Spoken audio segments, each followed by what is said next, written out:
Good evening friends, मैं आपका भाई, आपका दोस्त एडवोकेट सिद्धार्थ सिंह राणा आपका अपने यूट्यूब चैनल पॉलिटिकल सीट पे स्वागत करता हूं।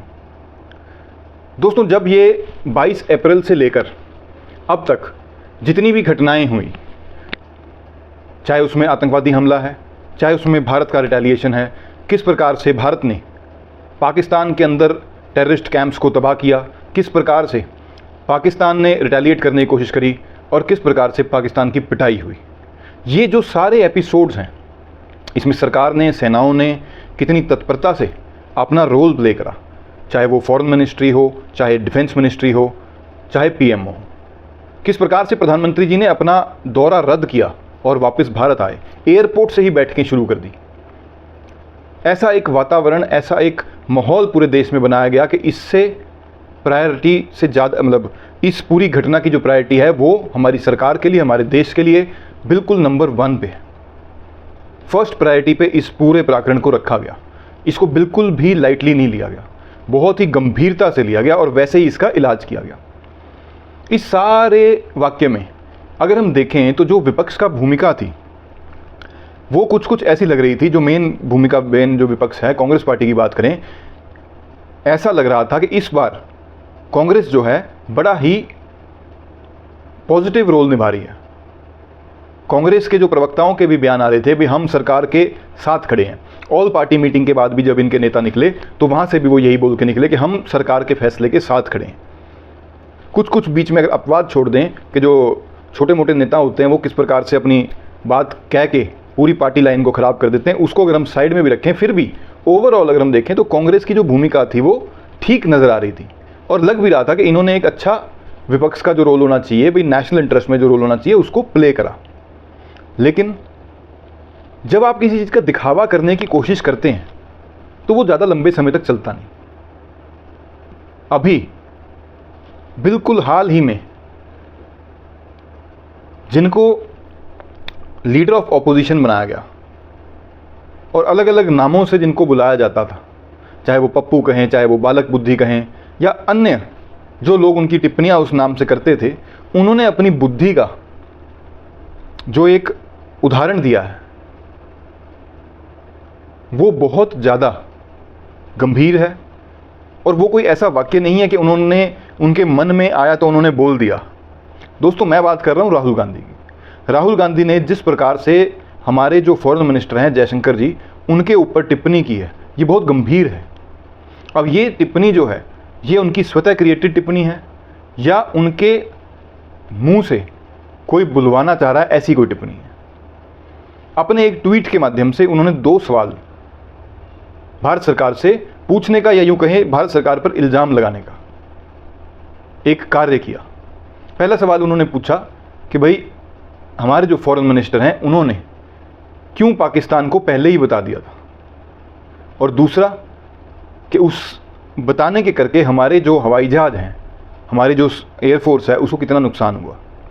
मोटा मोटा यही 2 चीज़ें इन्होंने अपने ट्वीट के माध्यम से पूछने का घिनौना एक प्रयास किया। दोस्तों, इन दोनों विषय को हम पॉइंट बाय पॉइंट उठाएंगे।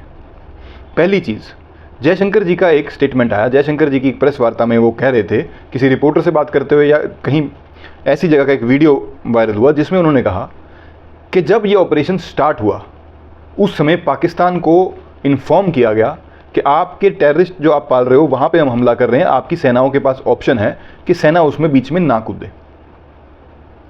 तो बड़ा एक अच्छा सुझाव कि आपकी सेना उसमें नहीं कूदेगी तो हम जो टेररिस्ट कैंप हैं उनको हम ख़त्म कर रहे हैं।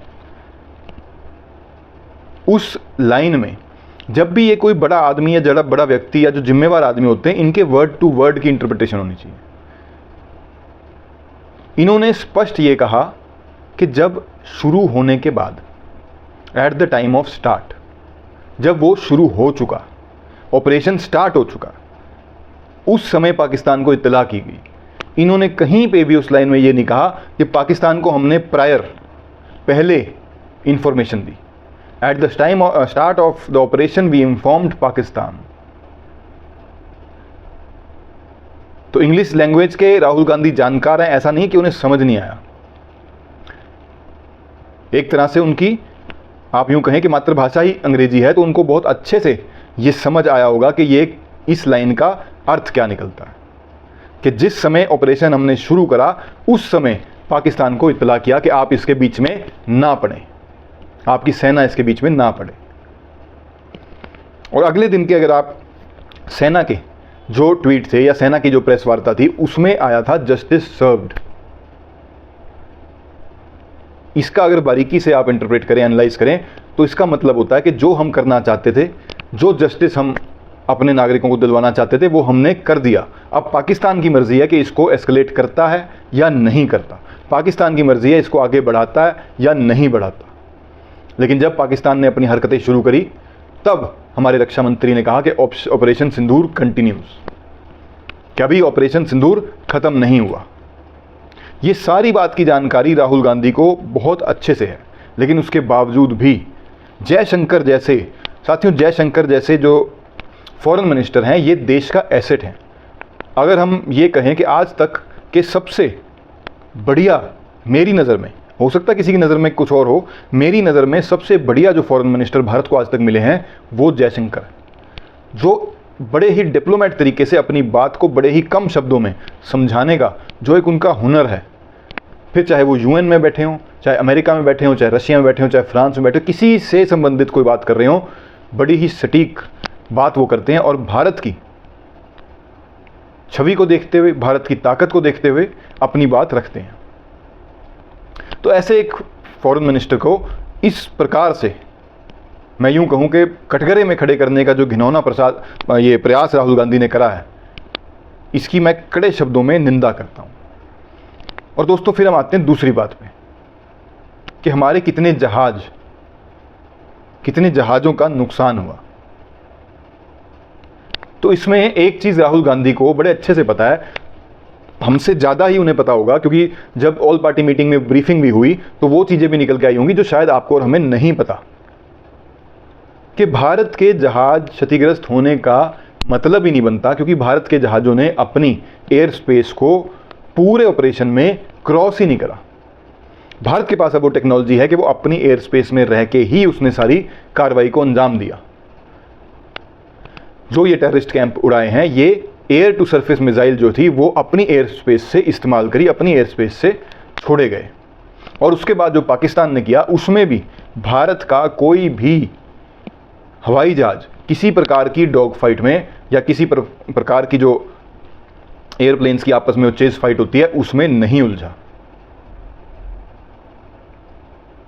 तो ऐसा एक ऑपरेशन रहा, इसमें अपने हवाई जहाज़ों का क्षतिग्रस्त होने का मतलब ही नहीं बनता।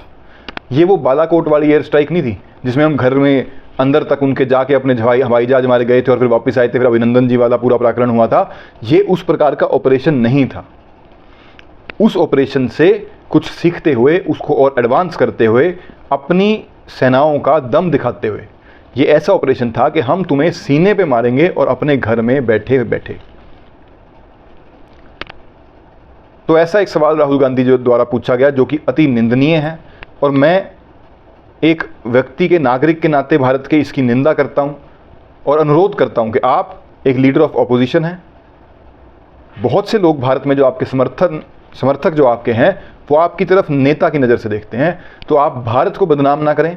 राजनीति के चलते, अपनी टीआरपी के चलते आप भारत की सेनाओं का, भारत के मंत्रालयों का और भारत की इतने सफल ऑपरेशन का इस प्रकार से मजाक ना बनाएं, इस प्रकार से अपमान ना करें। यही मेरा आप इस वीडियो के माध्यम से राहुल गांधी से अनुरोध है। तो आज की वीडियो में इतना ही। वीडियो आपको कैसा लगा कमेंट बॉक्स में जरूर बताइएगा। जो मेरे साथी मेरे भाई नए हैं, आपसे हाथ जोड़ के अनुरोध है, चैनल को शेयर करें, सब्सक्राइब करें, लाइक करें। आपका बहुत बहुत धन्यवाद। भारत माता की जय, वंदे मातरम।